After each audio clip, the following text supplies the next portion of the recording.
Hey everyone, welcome back to another episode of What I Watched This Month, June edition. I started off the month with a film called Black Girl, directed by Ousmane Sembène. This has been on my watch list for a while, and with a runtime of only 1 hour, I can't believe it took me this long to check it out. This is a film about a Senegalese woman who experiences a series of discriminatory acts when she moves to the south of France to work as a maid for a couple. It is incredibly simple and quiet with how it presents some of its themes, but it tells them in a way where every action is in your face. Through this simplistic storytelling, it's making a larger point of how simple actions or phrases can be harmful, and through this type of filmmaking, there isn't necessarily room to argue otherwise. Because of its brevity, there really is no room for error here. Every second spent on a shot feels intentional and effective. In short, I highly recommend it, and because of its brevity, you really have no reason not to check it out. Then I watched two documentaries I never got the chance to see upon release, but that felt very relevant to everything going on in the world. The first one I watched was I Am Not Your Negro, directed by Raoul Peck, based on the unfinished piece by James Baldwin on Medgar Evers, Malcolm X, and Martin Luther King, tying in all of that to make a greater point of what it means to be black in America.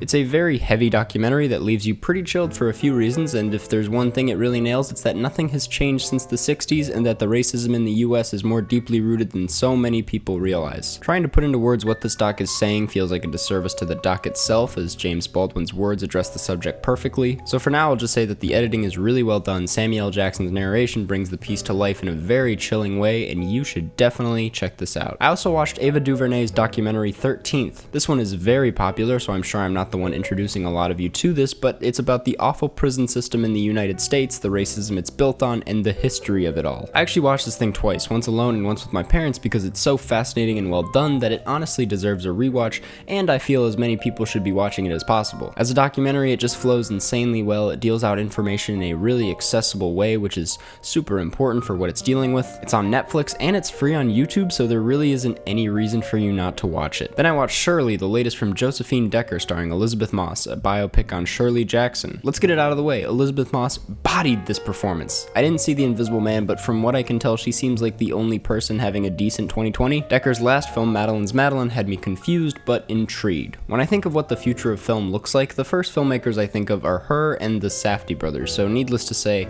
I was pretty excited for this. She has a very strong style, and let me tell you, she does not hold back on this. If anything, she turns it up a notch. Also, a film about Shirley Jackson feels like it fits perfectly with this kind of tone. Decker's work is still very strong, and it works most of the time, but not all of the time for me. Sometimes the storytelling suffers at the hands of everything feeling so disorienting. I don't want to say messy because it definitely feels organized, it just is kind of a headache, but I'm sure the more of her work I explore, the more I'll come to fall in love with it. Then I watched MacGruber. Correct me if my timing is off, but this coming out of one of the better eras of SNL had me pretty optimistic. But my knowledge about SNL sketches turning into movies and underperforming had me feeling the opposite. Unfortunately, that fear took over, and this ended up feeling pretty mediocre. MacGruber is literally a one-trick pony, and while they sort of acknowledge that as a bit, he just isn't the kind of character to carry an entire movie. Some of the jokes fall super flat. It feels weird that it parodies an 80s action hero and is stylized like a modern day action movie, one of the most boring film styles in my opinion. Just one dull shot after another with a generic score behind it. It's not terrible by any means, and I respect the passionate fan base it apparently has, but for something with so many decent bits, it left me pretty bored. Then I watched a Don Hertzfeldt short called Wisdom Teeth, and Don Hertzfeldt's work historically has a sense of darkness to it, but this really made me cringe, but in a good way. That was definitely the point, I guess. I won't spoil any of it because I actually think that'd take away from the experience, so go check it out on Vimeo or YouTube or wherever I watched it, I forget. Then I watched Magic Mike, that one film from 2012 starring Channing Tatum as a stripper. I really wanted to love this, but I was super underwhelmed, and the only reason I remember it is because I'm making this video. Steven Soderbergh's style does give this film the authenticity it needs, but it lacks any sort of spice, which makes things so awkward and dull, which I guess sums up what it means to be a stripper in Florida, not that I'd know, but it doesn't make for a great movie. This is probably because most of the actors, specifically Cody Horn, had some of the most lifeless performances I've ever seen. The script was there, the concept is there, the characters have potential, but it felt like a long proof of concept rather than a finished piece. Channing Tatum and Matthew McConaughey did a great job, though I do wish the rest of the film matched their weird, sexy energy. It's bizarre, but it's kind of depressing to watch them perform the way they did, and I wanted this film to explore that, but instead we just got a really watered down look into the life of a guy who probably wears Abercrombie & Fitch. Then I watched Casper. This is the most 90s children's movie possible. Too many pop culture references, plot points that make absolutely no sense, and an ending that really just leaves you with a lot of questions. Then I watched School of Rock. I think my thoughts on it are pretty fleshed out in the video I made, but I'll take this time to remind everyone that this movie rocks. Then I watched the Judd Apatow movie The King of Staten Island. My biggest takeaway from this is a general excitement for where Pete Davidson goes next, because not only did this prove he has the talent and the charm, but it also makes me question where is his career going? Most of his career is based on self-awareness and playing himself, and I feel like after a movie that is way too long, I know as much as I need to know about Pete and I'm comfortable moving on. And that's the thing, I actually don't know that much. This film kind of doesn't know what it's about. I can't tell if it's about Staten Island or this guy or trauma. And of course, it can be all three of those things. It is all three of those things, but it doesn't really tackle any of those subjects with enough depth to leave you feeling much at all. It's just a lot of content that isn't not fun to watch, but doesn't hold enough substance to hit you in any heavy way. I'd happily rewatch this, but once again, I just don't think I'd ever feel anything. Like I was saying, it's also just way too long. I mean, 40% of this could have been cut. The restaurant thing feels like one big deleted scene that wasn't supposed to be in the movie. Similar to Magic Mike and MacGruber, it isn't an awful movie by any means, but for something that is including so much to make you feel like it isn't a waste of potential,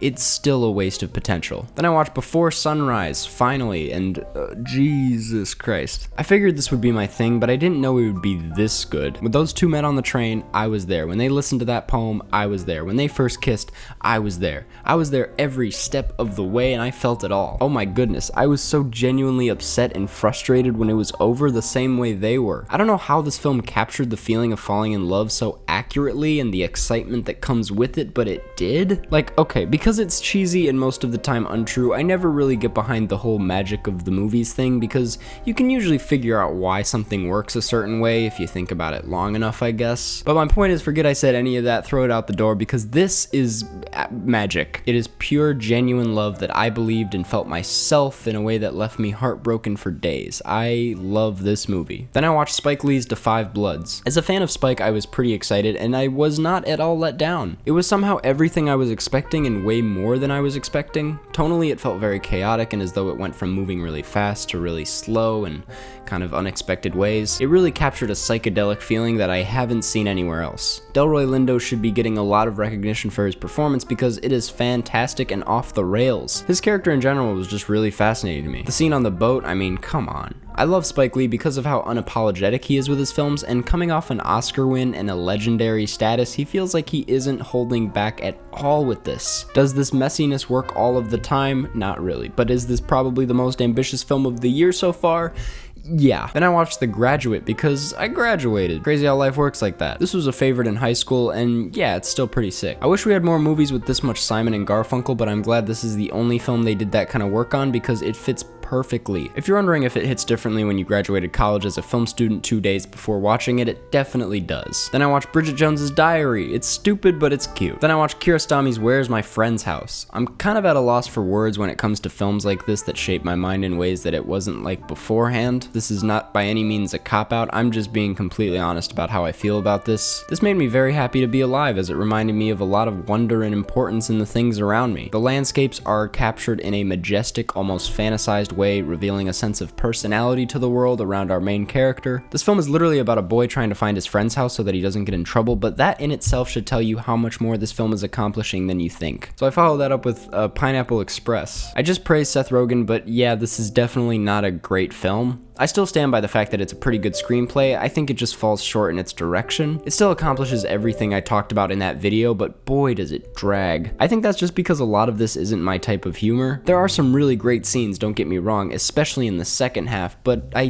think I just needed to be high to enjoy this. Then I watched This Is the End. This, on the other hand, is much better than I remember. Then I watched Jim Jarmusch's Coffee and Cigarettes. Conceptually, I am in love with this, and I am also just in general a huge fan of his work, so it was hard to lose here. I'm aware this is a whole piece and it is meant to be experienced as a feature film, I think. I'm just gonna mention my favorite conversations though, because that's how I want to talk about it. The one with Stephen Wright is great in the most Stephen Wright way. The Alfred Molina and Stephen Coogan scene is pure gold. You absolutely can't lose with Bill Murray hanging out with RZA and Jizza. And the very final scene is, for reasons I can't really describe, very nice to watch. I'm still wrapping my head around what the general purpose of this film was besides the obvious, but my point is this is a very specific type of fun to watch, but it's worth a watch nonetheless. Then I watched Eric Andre's new special Legalize Everything. I'm a big Eric Andre fan. You've probably seen me reference him in a few videos, but this just wasn't my thing, I guess. It just feels like him yelling for an hour. more. Actually, no, it didn't seem like it. It literally was that. Which is funny for some people, but I like it better when he's a bit more clever than this and put in situations where he's not in a room full of people that are already on board with him. I don't know, that's just my opinion, I'm sorry. Then I watched Bill Burr's special, I'm Sorry You Feel That Way. Now this is gonna be weird because I do like Eric Andre more as a comedian than Bill Burr, but this,